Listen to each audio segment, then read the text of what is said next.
बॉलीवुड अभिनेत्री पूनम पांडे है देहांत।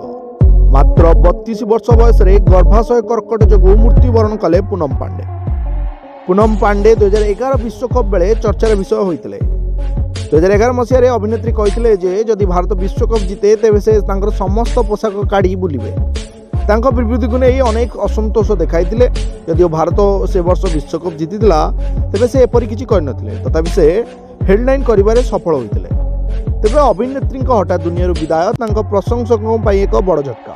मात्र 18 वर्ष बयस से विवृत्ति सहित एक आलोड़न सृष्टि करते। जितेबाला 2011 विश्वकप खेल जाऊला से मात्र 18 वर्ष होता।